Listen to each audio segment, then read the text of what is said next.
안녕하십니까.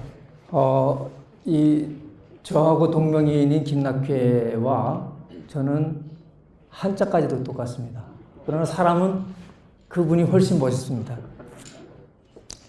앞에 두 분은 새로운 산업에 대해서 얘기를 했다면 저는 우리 인류가 문명이 생긴 이래 5천여 년 동안 고민해왔던 세금에 대한 부분을 얘기하고자 합니다.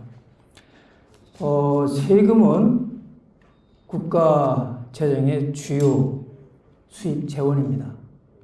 우리 국민이 1년에 벌어들이는 돈의 약 5분의 1 정도가 세금으로 납부하게 됩니다.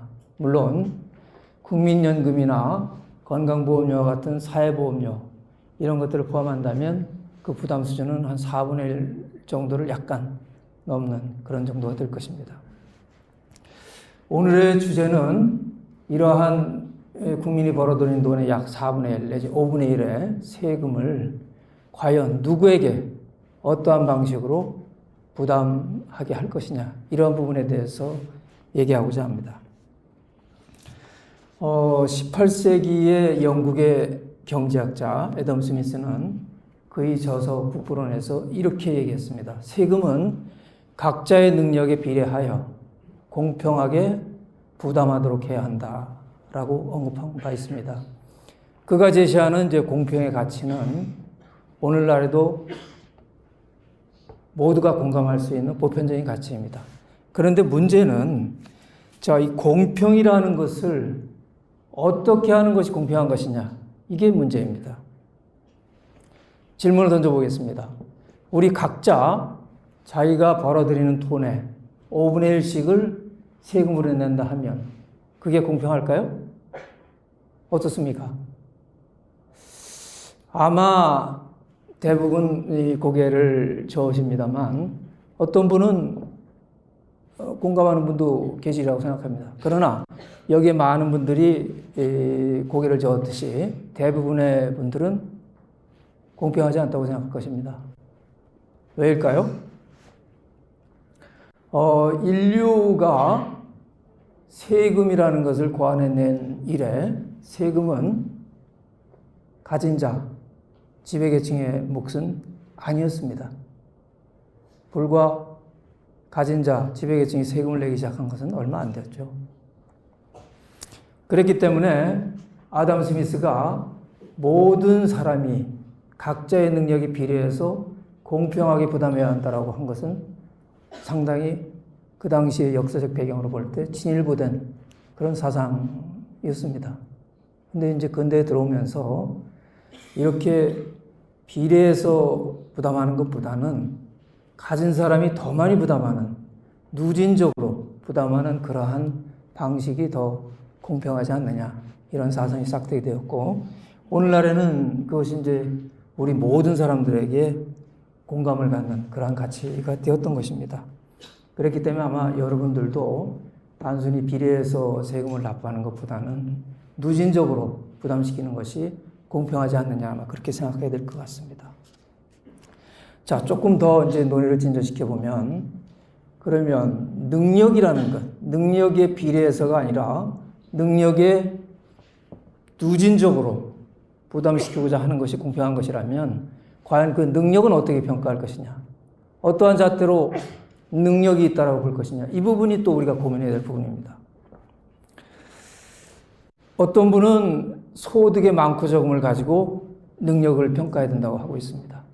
또 어떤 분은 소비의 많고 적음을 가지고 능력을 평가해야 된다고 생각하고 있습니다. 또 어떤 분은 재산의 많고 적음을 가지고 능력을 평가해야 된다고 생각하고 있습니다. 소득을 기준으로 능력을 평가한다면 아마 소득세 중심의 그러한 세제가 되어야 될 것입니다. 소비를 기준으로 능력을 평가한다면 소비세가 중심이 되어야 되겠죠. 마찬가지로 재산을 기준으로 평가한다면 재산세 중심의 그러한 세제가 되어야 될 것입니다. 아마 일률적인 기준을 제시하기는 상당히 어렵다고 생각합니다. 다양성이 존재하는 그런 영역입니다. 어느 나라나 대부분 보면 이러한 능력에 대한 잣대를 소득, 소비, 재산, 공이 안분해서 배분하고 있다고 하고 있습니다. 어느 정도로 배분할 것이냐, 문제는 이제 어느 정도로 배분할 것이냐에 대한 부분입니다. 여기서 우리는 OECD 국가들의 실제 배분의 정도, 이런 것을 좀 한번 살펴볼 필요가 있습니다. OECD 국가들도 나라마다 각자 그 나라의 여건, 철학, 이런 거에 따라서 각기 달라지고 있습니다. 그러나 평균적으로 본다면 소득, 소비, 법인, 재산, 이런 순으로 과세 비중이 되어 있습니다. 우리나라도 절대적인 면에서는 같습니다. 다만 OECD 국가들의 평균과 비교해 본다면 우리나라는 상대적으로 소비와 법인의 과세 비중이 좀 높고, 법인세의 과세 비중이 법인세의 과세 비중과 재산세의 과세 비중이 좀 높고, 소비세와 소득세의 과세 비중이 다소 낮은 것이 우리나라 특징입니다. 자, 그러면 여기서 우리도 OECD 국가들처럼 이 소비세의 과세 비중과 또 소득세의 과세 비중을 높이고 하는 것이 바람직할까요? 이 부분에 대해서 또 우리가 생각해야 할 부분이 있습니다. 우리 이제 아담 스미스 이래 지난 수백 년 동안 서로 대치되고 있는 상충되는 입장이 두 개가 있습니다. 우선 첫 번째 입장은 효율을 중시하는 입장입니다. 이들 입장의 경우에는 재정의 지속 가능성과 성장을 우선적으로 고려해야 된다고 합니다. 그렇기 때문에 경제에 영향을 주는 세금을 가급적이면 적게, 또 같은 규모를 부과하더라도 효율적으로 설계해서 부과해야 한다고 하는 것이죠. 그 논리는 그렇습니다. 세금을 효율적으로 설계해서 부과하게 되면 시장이 활력을 얻게 되고, 또 그 결과 성장에 상당히 도움이 된다. 그래서 결국엔 자연적으로 세수가 증가하게 되고 국가 재정이 튼튼해지면서 오히려 국가가 훨씬 더 많은 역할을 할 수 있다. 그런 논리입니다. 이러한 이제 정책에 걸맞는 세금은 소비세와 재산세입니다. 소비세는 이제 중립적이라는 이유로, 또 재산세는 중립적이진 않지만, 중립적이라는 의미는 경제 주체들에게 영향을 준다는 그런 얘기입니다. 경제 주체들에게 영향을 주지만, 그러나 그 영향 자체가 부정적이보다는 긍정적인 영향을 준다는 측면에서 이런 효율을 주장하는 사람들은 소비세와 재산세 비중을 높여야 된다라고들 얘기하고 있습니다.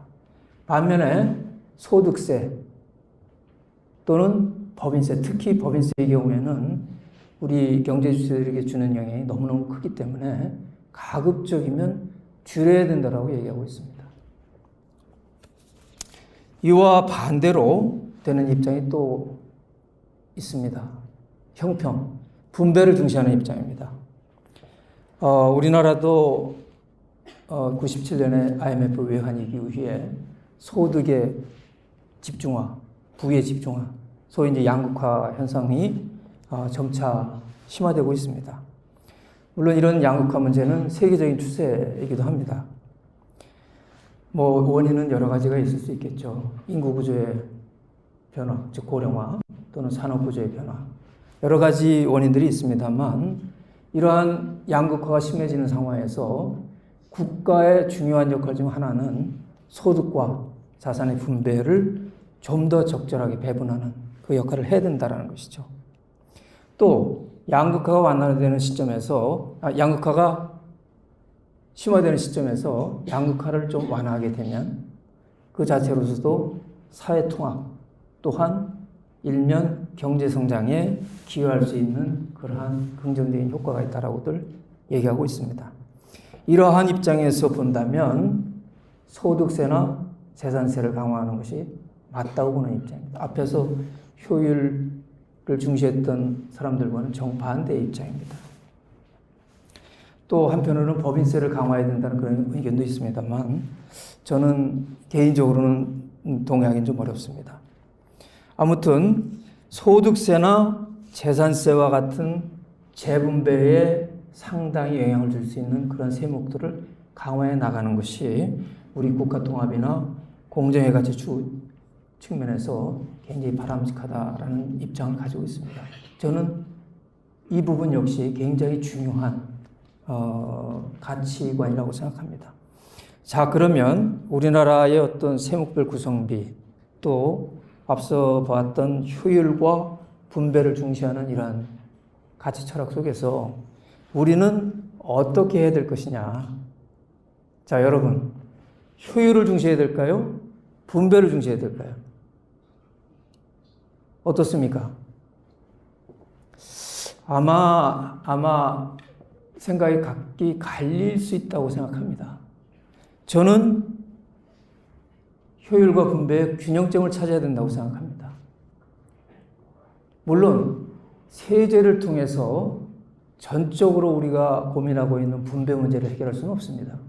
그러나 어느 정도는 조세를 통해서 그 역할을 해야 된다는 시대적 사명 이런 부분이 강해지는 상황에서 자, 효율과 분배의 균형을 찾는 그런 접합점 무엇일까요? 저는 그렇게 생각합니다. 결론입니다. 소득세와 재산세는 높이는 게 좋겠다. 그렇지만 법인세는 비중을 낮춰나가는 것이 좋겠다고 생각합니다. 아무튼 이 부분과 관련해서는 여러 가지 논란이 있을 수 있습니다. 다양한 의견들이 제시될 수 있습니다. 그러나 우리가 이러한 문제를 결정함에 있어서 적어도 생각해야 될 여러 가지 부분들을 저는 제시를 해드렸습니다. 함께 고민해 가면서 앞으로 국가 미래를 생각해서 서로 상대방의 입장을 존중해 가면서 새로운 틀을 만들어 나갔으면 좋겠습니다. 감사합니다.